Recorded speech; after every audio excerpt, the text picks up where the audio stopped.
আসসালামু আলাইকুম রহমতুল্লাহি ওয়া বারাকাতুহু। ডিয়ার স্পেক্টেটর, আশা করি সবাই ভালো আছেন। আমি ডক্টর মোহাম্মদ সাদিকুল ইসলাম।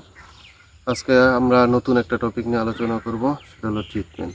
ট্রিটমেন্ট আমরা সবাই জানি অথবা বুঝি, আবার অনেকেই এর মূল বিষয়টা আসলে বুঝি না। ট্রিটমেন্ট শব্দের অর্থ হলো চিকিৎসা অথবা চিকিৎসা পদ্ধতি, যেটা আমরা ডক্টরের কাছ থেকে প্রেসক্রিপশন অনুযায়ী পেয়ে থাকি, সেটা হলো আসলে ট্রিটমেন্ট। ট্রিটমেন্ট আসলে কয় ধরনের হয়ে থাকে? সাধারণত 3 ধরনের হয়ে থাকে। একটা হলো কিউরেবল ট্রিটমেন্ট, একটা হলো প্রিভেন্টেবল ট্রিটমেন্ট, একটা হলো কনজারভেটিবল ট্রিটমেন্ট।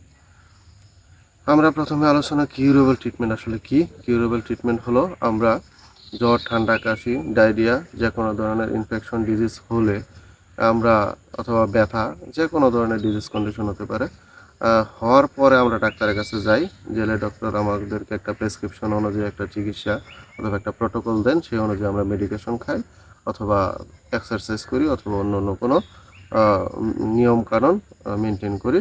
এটা হলো কিউরেবল ট্রিটমেন্ট, অথবা রোগটাকে হওয়ার পর আমরা যত্ন নিই, এটা হলো কিউরেবল। আর সেটা আরেকটা হলো কনজারভেটিভ ট্রিটমেন্ট। ইট মিনস হলো আমরা কিছু কিছু ডিজিজ কন্ডিশন আছে যেগুলো আসলে রোগ নির্ণয় করা কঠিন হয়ে যায়। অনেক ক্ষেত্রে অনেকের এরকম প্রবলেম হয়। সেক্ষেত্রে ডক্টর সেই সিমটম অথবা লক্ষণ অনুযায়ী, সাইন সিমটম অথবা লক্ষণ অনুযায়ী যে চিকিৎসা পদ্ধতি প্রেসক্রাইব করে থাকে অথবা আপনাকে প্রোভাইড করে থাকে, সেটা হলো কনজারভেটিভ ট্রিটমেন্ট। তারপরে সেই প্রিভেন্টেবল ট্রিটমেন্ট। প্রিভেন্টেবল ট্রিটমেন্ট হলো, আমরা মোটামুটি সবাই বিষয়টা ফেস করেছি, যখন আমাদেরকে করোনা হলো দেশের মধ্যে অথবা ওয়ার্ল্ড ওয়াইড, তখন আমাদেরকে ভ্যাকসিন প্রোভাইড করা হয়েছে। অর্থাৎ যার করোনা হয়েছে সেও ভ্যাকসিন গ্রহণ করছে, যার করোনা হয় নাই সেও ভ্যাকসিন গ্রহণ করছে। এই যে রোগ, অর্থাৎ আমার হওয়ার আগে যে আমি রোগটাকে প্রিভেন্ট করার উদ্দেশ্যে যে মেডিকেশন নিলাম অথবা ভ্যাকসিন গ্রহণ করলাম অথবা অন্য কোনো নিয়ম কানুন মেনে চললাম, এই জিনিসটাই হলো প্রিভেন্টেবল ট্রিটমেন্ট।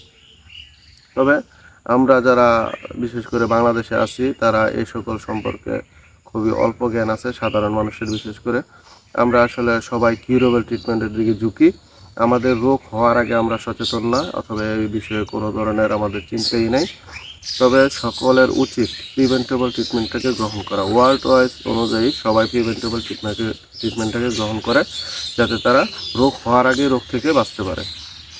আশা করি সবাই বুঝতে পারছেন। সকলকে ধন্যবাদ। আসসালামু আলাইকুম রহমতুল্লাহি ওয়া বারাকাতুহু।